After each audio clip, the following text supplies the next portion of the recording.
Hello students, कैसे हैं आप सब। पूजा मनोरमा दिलीप खेड़कर आईएएस ऑफिसर बनी थी। अभी ट्रेनिंग चल ही रहा था, अब इनको हटा दिया गया है। दरअसल मेरे पास एक व्हाट्सएप आया, तो मैंने उसको देखा तो मुझे लगा कि पहले इसको ऑथेंटिक है या नहीं, इसको चेक कर लिया जाए। तो यूपीएससी के प्रेस रिलीज में जब गए तो पता चला कि 19 तारीख यानी आज के दिन ही यूपीएससी ने एक प्रेस रिलीज किया, जिसको जो आपको दिख रहा होगा। इसमें उन्होंने क्लियर बोला है कि पूजा मनोरमा दिलीप खेड़कर ने कुछ बहुत ज्यादा वायलेशन किया, ना अपने नाम के साथ, फादर के नाम के साथ, मदर के नाम के साथ, email ID, mobile number, image, signature, हर एक स्तर पे उन्होंने गड़बड़ी की है। और इसी के कारण उनको हटाया तो गया ही है, पुलिस की कार्रवाई हुई, यानी उनके ऊपर अब केस भी चलेगा। ठीक है, ऐसा इसलिए हुआ क्योंकि ये थोड़ा सा इनको अभी नौकरी मिली ही थी और इनको पावर चाहिए था फुल, जो 10 साल बाद मिलता है वो सारे पावर्स के साथ, ये एकदम वो कहते हैं ना मूवीज के अंदर जो होता है पावर, वो एंजॉय करना चाहती थी। लेकिन ये एक अलर्ट है आप लोगों के लिए। जब कोई मैटर आता है, खासकर यूपीएससी जैसी संस्थाओं के ऊपर उंगली उठता है, तो खैर ये यूपीएससी जैसी संस्था थी जिसने तुरंत एक्शन लिया, उनको वापस बुलाया मसूरी, उनकी ट्रेनिंग कैंसिल की और जांच करके 2-3-4 दिनों के अंदर ही रिपोर्ट रिलीज कर दिया फाइनल डिसीजन के साथ। तो ये इसीलिए यूपीएससी जैसी संस्थाओं पे भरोसा होता है। यही काम अगर पीसीएस या अदर आयोग होता तो उसमें संभावनाएं थोड़ी कम हो जाती। ऐसा नहीं कि सारे आयोग ऐसे हैं, बट कुछ आयोग की कार्यप्रणाली संदेह के दायरे में रहती है और वहां पे ये दिक्कत हो सकता था।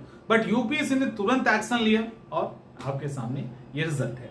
अब सवाल ये है कि जब कोई चीज सोशल मीडिया में आती है, कब भी कोई सोशल मीडिया में कुछ भी आएगा ना, वो कुछ समय तक चलता है, 1-2 साल ऐसे चलता है बीच बीच में। और अब जब जैसे पूजा का मैटर ये आया था, पूजा मनोरमा का, वैसे ही अभी मैं देख रहा हूं फेसबुक पेज पे भी मेरे बहुत सारे ऐसे इमेजेस आ रहे हैं जिसके अंदर उनके सर्टिफिकेट पे, खास करके जो ईडब्ल्यूएस का सर्टिफिकेट है उस पे उंगली उठाई गई। एक मुझे नाम नहीं याद आ रहा, ईडब्ल्यूएस के सर्टिफिकेट पे उंगली उठा, कुछ इमेज शेयर किया गया था, अचानक से उन्होंने जिसपे उंगली उठा था उसका इमेज हटा दिया। तो ऐसे करके कई सारे मैसेज आ रहे हैं, ठीक है, अलग अलग तरह के। यूपीएससी के लिए भी अभी आ रहा है, यूपीएससी के लिए भी आ रहा है। अब सवाल ये है, और अभी झारखंड का एग्जाम हुआ तो आपने देखा ईडब्ल्यूएस और जनरल का कट ऑफ इक्वल हो गया है, कोई ऐसा अंतर नहीं है।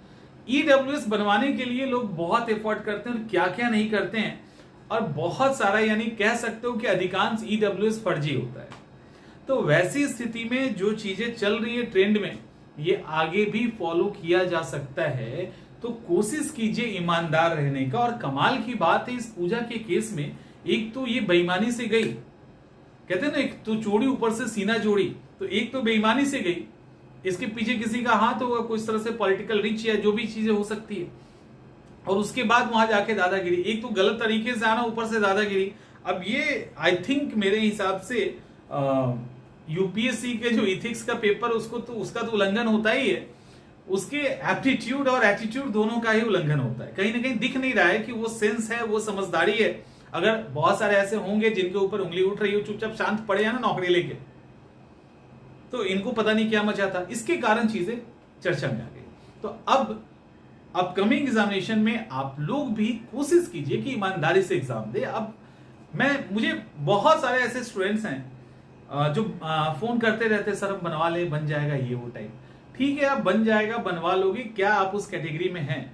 अगर है तो बनवाइए, अदरवाइज अगर बन भी जाएगा ना और थोड़ा सा भी कहीं हलचल होगी, जैसे अभी पूजा के मैटर पे हुआ ना, तो जितने 10 साल से इस तरह के काम करके अगर गए होंगे, यदि गए होंगे, सबका दिमाग खराब हो गया होगा, सब डिप्रेशन में, सब टेंशन में होगा कि कहीं ऐसा ना हो कि पूरा जांच बैठ जाए। ठीक है, और ये पूरे इंडिया के अंदर चल रहा होगा। तो ऐसे इतना तनाव लेकिन इस तरह की नौकरी करने का कोई सेंस है तो बताइए, वो भी इतना इंपॉर्टेंट। ठीक, कोई सेंस नहीं है। तो कोशिश कीजिए जेन्युइन रहने का, क्योंकि आगे एग्जामिनेशन में जिस तरह से अभी लोग खंगालना शुरू किए ना, आपके आस पड़ोस वाले ही ईडब्ल्यूएस का चिट्ठा खोल देंगे।